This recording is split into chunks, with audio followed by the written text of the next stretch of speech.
South Africa versus India তৃতীয় টি-20 ম্যাচে যেইভাবে টিম ইন্ডিয়া ব্যাটিং করে, দুর্দান্ত ব্যাটিং। কারণ টিম ইন্ডিয়া প্রথমে টসে হেরে সাউথ আফ্রিকার কাছ থেকে ব্যাটিংয়ের জন্য আমন্ত্রণ পেয়ে যে টিম ইন্ডিয়া যেইভাবে ব্যাটিংটা করে, 219 রানের যে একটা বড় লক্ষ্য সাউথ আফ্রিকার এগেনস্টে টিম ইন্ডিয়া রেখে দেয়, ও সেই 219 রানের লক্ষ্যটা কিন্তু সাউথ আফ্রিকা চেস করতে পারেনি।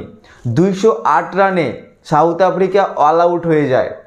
ও এই যে টিম ইন্ডিয়া যে 219 রানের যে একটা বড় ইনিংস বা বড় রান এই সাউথ আফ্রিকার এগেনস্টে রেখে দেয়। আর এইখানেই যে কারণ এই যে 219 রান, এইটা কিন্তু টি-20-র কোনো সময় ছোট স্কোর নয়, অনেক বড় স্কোর। আর এই স্কোরটাকে চেস করতে নেমে সাউথ আফ্রিকা 208 রানে all out.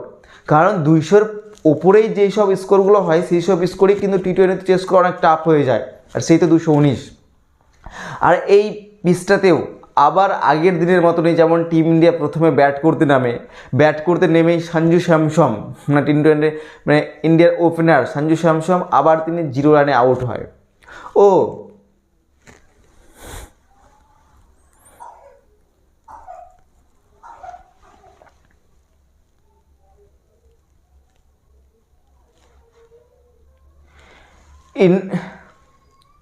South Africa versus ইন্ডিয়ার এই তৃতীয় নম্বর টি-20 ম্যাচটায় টিম ইন্ডিয়া কিন্তু এই তৃতীয় নম্বর টি-20 ম্যাচটা জিতে নেয়।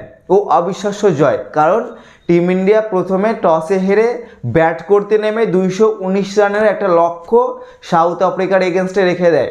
আর এই 219 রানের লক্ষ্যটা কিন্তু সাউথ আফ্রিকা চেস করতে নেমে 208 রানে অল আউট হয়ে যায়। যেইখানে টিম ইন্ডিয়ার পক্ষ থেকে তিলক বর্মা দুর্দান্ত খেলেন, 107 রানের একটা ইনিংস, ঝড়ো ইনিংস। আর এই 107 রানের একটা ঝড়ো ইনিংসের জন্যই কিন্তু টিম ইন্ডিয়া 219 রানের মতো একটা বড় লক্ষ্যতে পৌঁছে যায়। যেইখানে তিলক বর্মা 8টি 4 ও 7টি 6, এই 8টি 4 ও 7টি 6-এর মাধ্যমে তিনি কিন্তু এই সেঞ্চুরিটা বা 107 রানের একটা বড় ইনিংস খেলেন।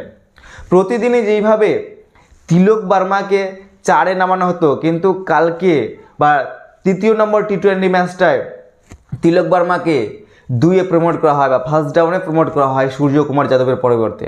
ও সূর্যকুমার যাদব 4 নম্বর পজিশনটায় খেলে, কারণ তাকে 3 নম্বর থেকে 2-এ প্রমোট করা হয় ও সূর্যকুমার যাদবকে 2 নম্বর থেকে 3 নম্বরে প্রমোট করা হয়। আর এতেই কিন্তু তিলক বর্মার যে দুর্দান্ত খেলাটা, একটা সেঞ্চুরি ইনিংস, এই ইনিংসের দৌলতেই কিন্তু টিম ইন্ডিয়া 219 রানের মতো একটা ঝড়ো ইনিংসে পৌঁছে যায়। ও যেইটাকে চেস করতে নেমে সাউথ আফ্রিকায় 208 রানে অল আউট হয়ে গেছে।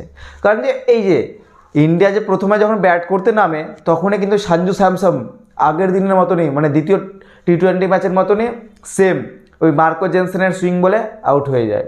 কারণ তিনি তার ওই পেস আর বাউন্সটা ঠিক বুঝতেই পারেনি, ও সুইং বলে ডাইরেক্ট বোল্ড আউট হয়। ও তারপরে অভিষেক শর্মা একটা ছোট্ট মিনি কামব্যাক, অভিষেক শর্মা একটা 50 রানের ইনিংস খেলেন, ও মিনি কামব্যাক। তিনি যেই ইন্টেন্টটার জন্য সবাই তাকে চেনে, সেই ইন্টেন্টটাই কিন্তু তিনি ওই 50 রানের ইনিংসটা খেলেছেন।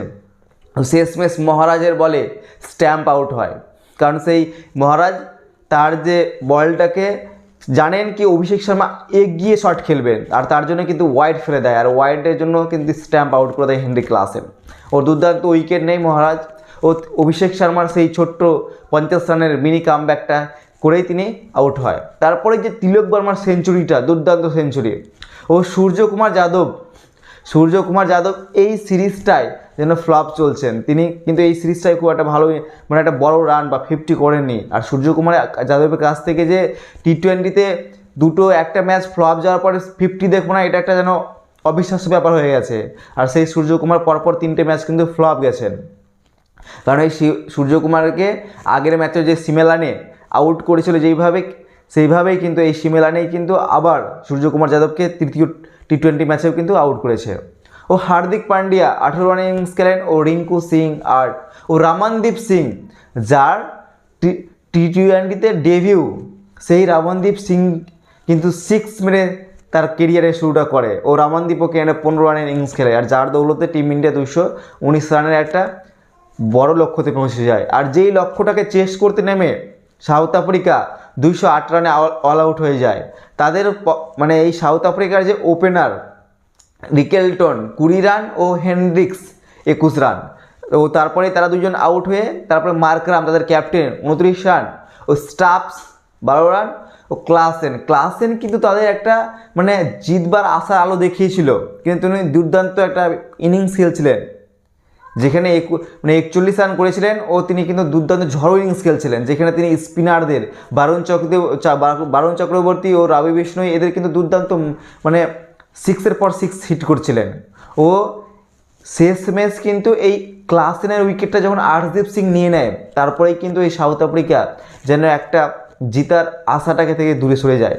ও তারপরেও যে একজন মানে মার্কো জেনসেন দুর্দান্ত ইনিংস খেলেন, মানে 16 বলে 50, মানে এটা টি-20 কেরিয়ারে মানে টি-20 ইতিহাসে দ্বিতীয় ফাস্টেস্ট 50।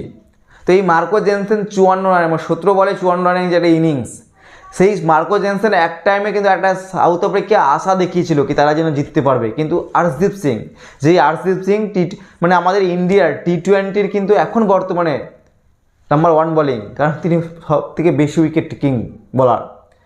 মানে হয়তো হ্যাঁ জাসপ্রীত বুমরা আগে সব থেকে, কিন্তু মানে উইকেটের দিক থেকে আর্শদীপ সিং এগিয়ে গেছে। তো এই আর্শদীপ সিং কিন্তু এই হেনরি ক্লাসেন ও মার্কো জেনসেনের উইকেটটা নিয়ে নেয়।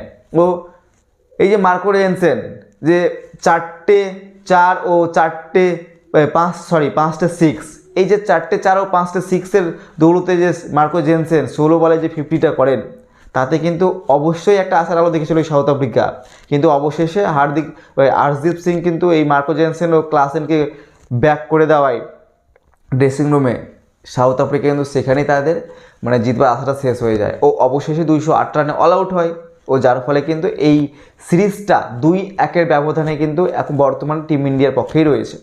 তো যদি আর একটা ম্যাচ রয়েছে, সেই ম্যাচটা যদি টিম ইন্ডিয়া জিততে পারে, তাহলে এই সিরিজটা কিন্তু টিম ইন্ডিয়া জিতে যাবে। ও সাউথ আফ্রিকার ঘরের মাঠেই সাউথ আফ্রিকাকে হারিয়ে এই সিরিজটা টিম ইন্ডিয়া জয় হয়ে আসবে সূর্যকুমারের ক্যাপ্টেন্সিতে।